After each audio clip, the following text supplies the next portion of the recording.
Monsieur le ministre des Forces armées, Monsieur le ministre de l'Énergie, du Pétrole et des Mines, Monsieur le général de corps d'armée, chef d'état-major général des armées, Monsieur le général de division, haut commandant de la gendarmerie nationale et directeur de la justice militaire, Monsieur le médecin général de brigade 2S, président du conseil d'administration de l'hôpital principal de Dakar, Messieurs les officiers généraux, Monsieur le directeur général de la Sénélec, Messieurs les directeurs généraux d'établissements publics et privés, Monsieur l'administrateur général de la Fondation Sénélec, Mesdames et Messieurs les partenaires techniques et financiers, Mesdames, Messieurs les personnels civils et militaires de l'hôpital principal de Dakar, Mesdames, Messieurs, honorables invités, chers grands anciens, c'est avec une immense fierté que je vous souhaite la bienvenue à l'hôpital principal. Nous sommes réunis aujourd'hui pour un moment historique. La pose de la première pierre du premier centre de traitement des grands brûlés du Sénégal. Ce projet emblématique incarne la vision des plus hautes autorités de notre pays. Bâtir un système de santé fort et autonome, capable de réduire drastiquement notre dépendance vis-à-vis des évacuations médicales vers l'étranger. Sa réalisation est le fruit d'un partenariat stratégique exemplaire entre l'hôpital principal et la Fondation Sénélec,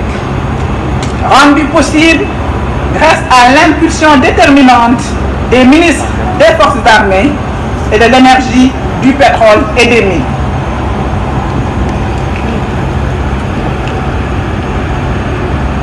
La prise en charge des grands brûlés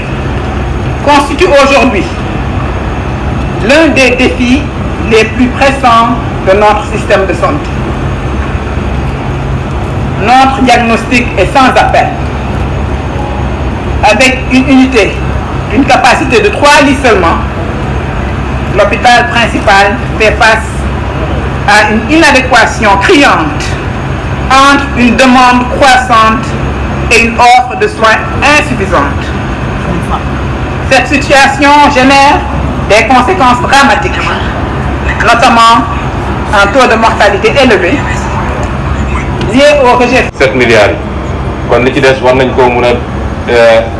dajale lu gaaw ba nga xam ne projet bi tey ñu teg première pierre bi bu mu taxawati ba keroog ñu koy livrer léeg-léeg ministre ne ma première pierre il faut nga ñëw poser man leen du ma ñëw ndax man dama bëgg bu ñu poser première pierre semaine bi ci tegu deuxième pierre bi commencé waaye teg première pierre dem ay weer ñu dellu si waat première pierre baa fa nekk loolu defe naa ñàkk a teg première pierre moo ko gën.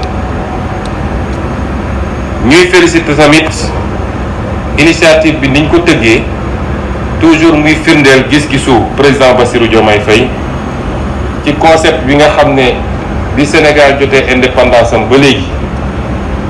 depuis président Léopold Sédar Senghor ba léegi concept bu sénégalais bu nekk màggee la muy concept armée nation. bi ñu ñëwee ba léegi nag président joxe ndigal pour ñu yëkkati ko niveau boo xam ne mosu faa yegg ci wàllu santé nag benn la ci firnde yi niñ koy defee ci wàllu civisme wàllu génie civil wàllu reconstruction fu mel ni Casamance ak feneen fante di ci pàcc bu am solo ndax fii ñuy wax ak yéen rek ci collaboration boobu defe naa hôpital de campagne bi nga xam ne moom la armée yor tey wala démb lañ ko pare installé fële ci Médina Yoro Fula te lañ ca jot ci affluence bi ak nit ñi fa ñëw pour xool seen yaram lim bu takkoo takku la. carte sanitaire bi nga xam ne ñu ngi ciy liggéey defe naa ministre des forces armées ak monsieur le ministre des finances am na ci yu bëri xam ne ñoom ñoo ci bokk di collaborer pour que expertise u armée ñu boole kook initiative civile mun a joxe loo xam ne dina jëriñ Sénégalais yi kon loolu mooy ndigalu président Bassirou Diomaye ñu koy essayer wéyale te fii ñu nekk di hôpital boo xam ne l'armée moo koy gérer ñu andi ci initiative bu mel nii te ñu koy rafetlu ndax boo waxee l'armée wax rigueur wax discipline wax organisation te defe naa ci wàllu santé lañ ko gën a soxla te beneen wàll kon ñu ngi félicité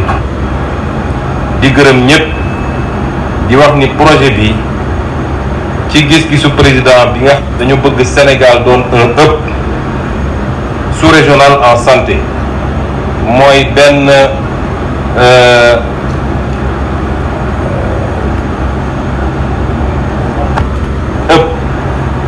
benn bërëbu daje boo xam ne day dajale Afrique sowu jant yépp ëpp boo xam ne nañ fi am ay infrastructure santé yoo xam ne képp ku bëgg a faju ci faju bu ànd ak qualité foo na dëkk ci Afrique ànd ak boole kook li ñuy tuddee tourisme médical sa xel nekk ci ñëw Sénégal te loolu naam waaye gën a am solo mooy day andi koom ci réew mi kon loolu koy gis-gis bi te projet bi bokk na ci li koy mandargaal li koy jëmmal